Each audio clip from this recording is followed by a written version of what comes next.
제 아내가 미국에 있는 친정에 다녀올 일이 있었습니다. 그래서 저와 제 아들이 함께 먹을 그 설렁탕 2주일분을 만들어 두고 가더군요. 첫날, 둘째 날 아들과 맛있게 그럭저럭 먹었습니다. 그런데 계속 이 설렁탕만 먹자니 얼마나 입에 물렸는지 모릅니다. 그러니까 아무리 정성이 들어가고 맛있는 음식이어도 며칠 동안 계속 먹으면 물리기 마련이라는 거죠. 그러나 우리가 이 땅을 사는 동안 평생을 먹어도 질리지 않는 것이 있으니 그것은 바로 하나님의 성실입니다. 오늘 본문의 다윗은 하나님을 의지하고 그의 성실을 먹을거리로 삼으라 라고 여러분들에게 권면하고 있어요. 자, 시편 37편 3절 말씀입니다. 여호와를 의뢰하고 선을 행하라. 땅에 머무는 동안 그의 성실을 먹을거리로 삼을지어다. 아멘. 여기 기록된 먹을거리로 삼다의 원어적인 뜻은 소중히 여기다 혹은 기뻐하다라는 뜻입니다. 한마디로 하나님의 성실을 소중히 여기고 하나님의 성실을 붙잡고 살라라고 여러분들에게 도전한 것이죠. 자, 그리고 다윗은 하나님의 성실을 먹을거리로 삼고 살아가는 모습이 이런 것이라고 덧붙이고 있습니다. 자, 5절에 내 길을 여호와께 맡기라. 그를 의지하면 그가 이루시고. 자, 7절 여호와 앞에 잠잠하고 참고 기다리라 라고 이야기를 합니다.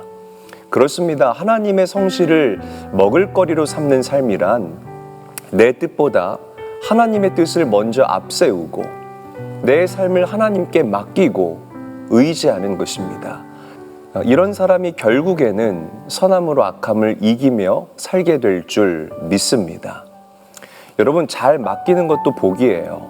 옛날 우리나라에 오신 선교사님께서 이 시골을 방문할 때 이 집차를 타고 다니셨는데 한 선교사님이 이 집차를 타고 가다가 웬 할머니가 무거운 보따리를 이고 가는 것을 보고 안쓰러운 마음이 들어서 태워드렸답니다. 할머니가 아주 고맙다고 인사를 하면서 차에 올라탔죠. 그런데 할머니가 보따리를 내려놓지 않고 여전히 머리에 이고 있더라는 것입니다. 그래서 선교사님이 이렇게 물어봤대요. 할머니, 보따리 내려놓으세요. 왜 힘들게 그 보따리를 머리에 이고 있어요? 이렇게 물어보셨겠죠.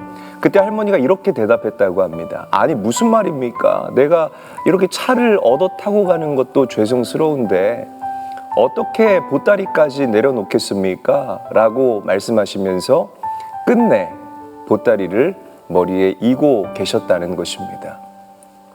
여러분, 이 할머니의 안타까운 모습이 바로 여러분들의 모습일 수 있습니다.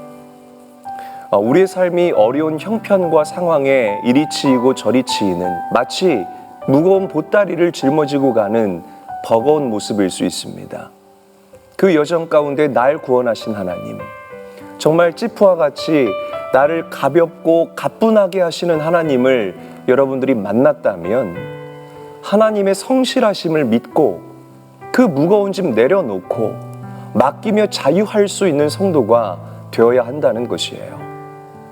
여러분, 잘 맡기는 것은 신앙의 출발이고 마침이 된다는 사실을 기억하셔야 합니다. 수영을 배우는 사람은 먼저 어떻게 하죠? 물에 자신을 맡기고, 배도 물에 맡겨야 뜰 수 있고, 연도 바람에 맡겨야 높이 날아갈 수 있는 법입니다. 자기 날갯짓으로 날아가는 새는 너무 쉽게 지쳐버리지만 멀리 나는 새는요, 바람에 자신을 맡기고 날아간다는 거죠.